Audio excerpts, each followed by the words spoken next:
ప్రియమైన వారలారా, ఎలా ఉన్నారు? బావున్నారా? సంతోషంగా ఉన్నారా? మనము ఎప్పుడు సంతోషంగా మన రమ్యంతో ఉండాలట. అదే దేవుడు మనకు చెప్పిన ఒక కార్యము. ఎప్పుడు యేసుతో కూడా ఉన్నారంటే మన రమ్యముతో ఉండవచ్చు. సమస్య, పోరాటం వస్తుంది, పోతుంది. లోకంలో ఉన్నంత వరకు అవి ఉంటాయి. వాటి మధ్య ఎప్పుడూ సంతోషంగా ఉండుట దేవుని కృప, దేవుని యొక్క శక్తి. అందుకే యేసుక్రీస్తు ఆయన ద్వారా అది కుదురుతుంది.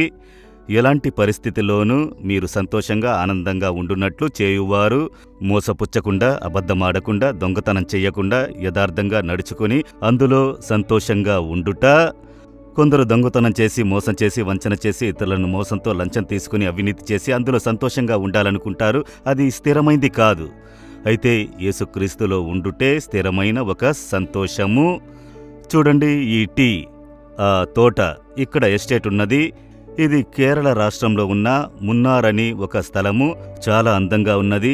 ఇది 100 సంవత్సరాలకు ముందు మొట్టమొదటిగా తయారు చేయబడిన టీ ఎస్టేట్ అని చెప్పుచున్నారు. చాలా అందంగా ఉంది. దీని ముందు ఉంటున్న చెగురులు, వీటిని తీసి, వీటిని గిల్లి తీసి, వీటిని తీసుకెళ్లి ప్రాసెస్ చేసి టీగా మనకు వచ్చుచున్నవి. అందులో పలు విధములైన వెరైటీగా తయారు చేయుచున్నారు. చాలా ఆశ్చర్యంగా ఉంది కదా. ఇలాంటి ఒక చెట్టు టీ కలుగజేసి దేవుడు వీటి ద్వారా మనుషులకు అవసరమైన టీ దొరుకున్నట్లు చేయుచున్నారు. దేవుని యొక్క సృష్టి చాలా ఆశ్చర్యమైనది. దేవుడు మనుషుల కొరకు ఇలా ఎన్ని కార్యములు సృష్టించి ఇచ్చారు కదా.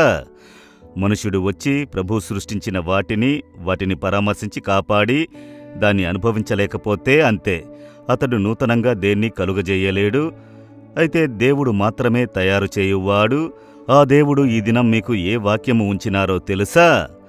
కీర్తన 46, 7వ వచనములో, సైన్యములకు అధిపతియగు యెహోవా మనకు తోడయ్యున్నాడు, యాకోబు యొక్క దేవుడు మనకు ఆశ్రయమై ఉన్నాడు.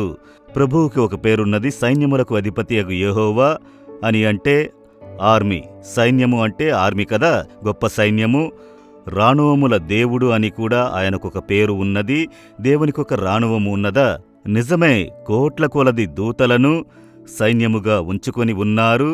మిఖాయేలు దూతలను చూశారంటే చేతిలో ఖడ్గము ఉన్నది, యుద్ధము చేసే సైన్యము.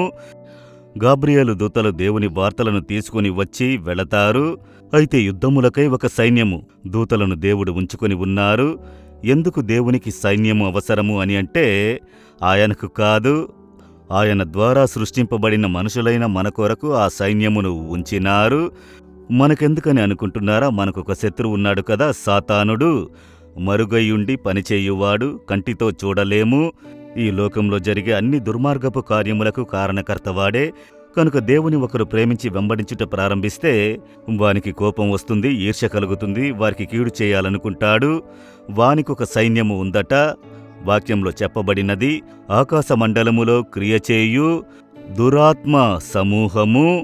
సాతానుని సైన్యమునకు పేరు తెలుసా? మీకు దుష్ట ఆత్మల సైన్యము. అది దుష్ట కార్యములను చేయును, మనుషులను బానిసలుగా చేయును, మనుషులను పాపంలోనికి నడిపించును, మనుషుల్లో భయమును తీసుకుని వస్తుంది, మనుషుల్లో వ్యాధిని తీసుకుని వస్తుంది, విపత్తులను కలుగజేసి మనుషులకు మరణం కలుగజేస్తుంది. కీడు కలుగు కార్యములన్నిటికీ కారణం ఈ దుష్ట సాతానుడు, వాని సైన్యము. కనుక దేవుని పిల్లలను దేవుడు ఈ కీడు నుండి కాపాడుటకు ఆయన ఒక సైన్యమును ఉంచి ఉన్నాడు. ఆ సైన్యమును పంపి మనల్ని కాపాడుచున్నాడు.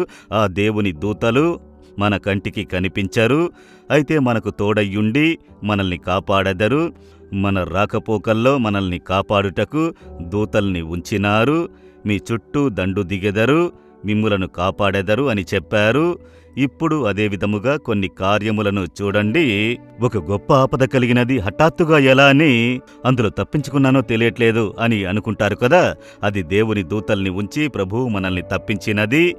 నాకు తెలిసిన ఒక స్నేహితుడు వచ్చి ఒకరోజు సేవా పనులను ముగించుకుని వెనుతిరిగారు.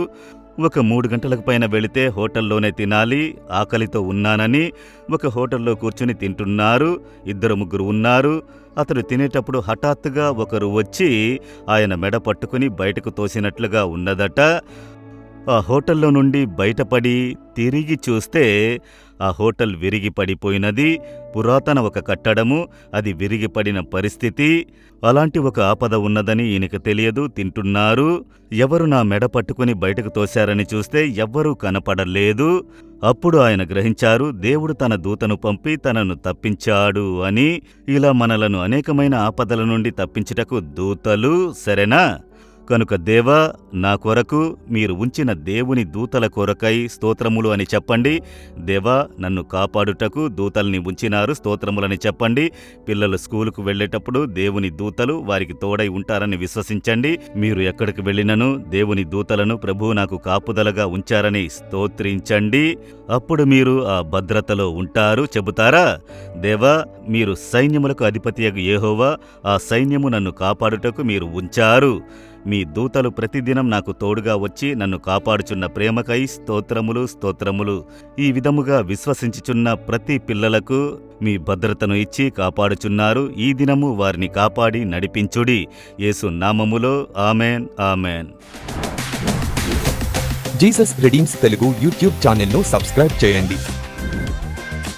సబ్స్క్రైబ్ బటన్ను క్లిక్ చేయండి మరియు బెల్ బటన్ను నొక్కండి. ప్రతిరోజు కార్యక్రమ సమాచారం పొందండి.